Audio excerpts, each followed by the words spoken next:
అదే RTV app వార్తల్ని క్షణాల్లో చదివే అవకాశం ఉంటుంది. ఒక న్యూస్ పేపర్, ఒక టెలివిజన్ ఛానల్ మీ చేతుల్లో ఎప్పుడూ ఉంటాయి. కడప నగరంలో భూ కబ్జాలు రోజురోజుకి విపరీతంగా పెచ్చిమీరిపోతూ ఉన్నాయి. గతంలో వైసీపీ అధికారంలో ఉన్నప్పుడు పెద్ద ఎత్తున ప్రభుత్వ భూములన్నింటినీ ప్రైవేట్ వ్యక్తులకు కట్టబెట్టే ప్రయత్నాలు చేశారు. ప్రధానంగా జిల్లా స్థాయి రెవెన్యూ అధికారులు, కార్పొరేషన్ అధికారులు ఇద్దరు కలిసి ప్రభుత్వ భూముల్ని ప్రైవేట్ వ్యక్తులకి మార్చే క్రమంలో కీలకమైన పాత్ర పోషించారు.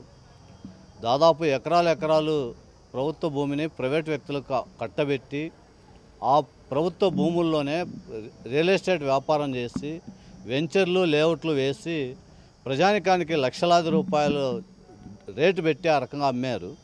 దీంట్లో చాలామంది మధ్యతరగతి ప్రజలు, పేదలు అప్పులు చేసి ఇల్లు, ఫ్లాట్లు కొనుక్కున్నటువంటి పరిస్థితి కొనసాగుతూ ఉంది.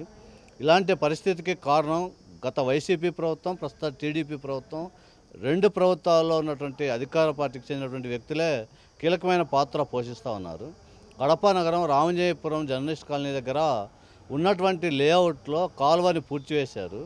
పూర్తి చేసినటువంటి కాలువని తవ్వాలని చెప్పి ఇరిగేషన్ శాఖ అధికారులు స్పష్టంగా చెప్పినా ఇప్పటి వరకు దాన్ని అమలు చేసేటువంటి ప్రయత్నం చేయట్లేదు. దీంతో పాటు దాన్ని తీసినటువంటి కాలువని మళ్ళీ పూడ్చారు, గోడ కట్టారు, పైనుంచి నీళ్లు కిందికి వచ్చేటువంటి అవకాశం లేకుండా చేశారు.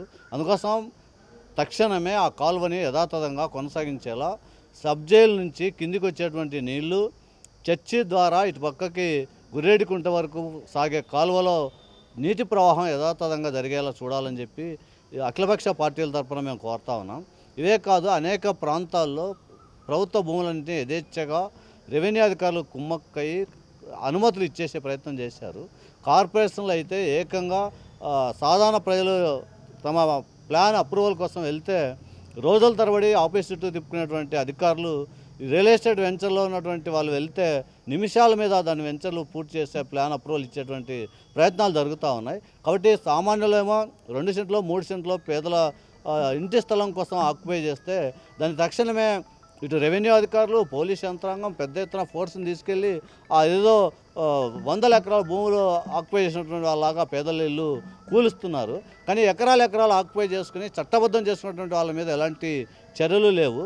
ఒక మాజీ ఎమ్మెల్యే లేకపోతే ఒక జిల్లాకు సంబంధించినటువంటి మాజీ కలెక్టర్ ప్రత్యేకంగా చొరవ తీసుకొని ప్రభుత్వ భూమిని 5 ఎకరాలు వ్యక్తులకు కట్టబెట్టారు. అది ఇప్పుడు రియల్ ఎస్టేట్ వ్యాపారం చేయడానికి ప్లాన్ చేస్తూ ఉన్నారు.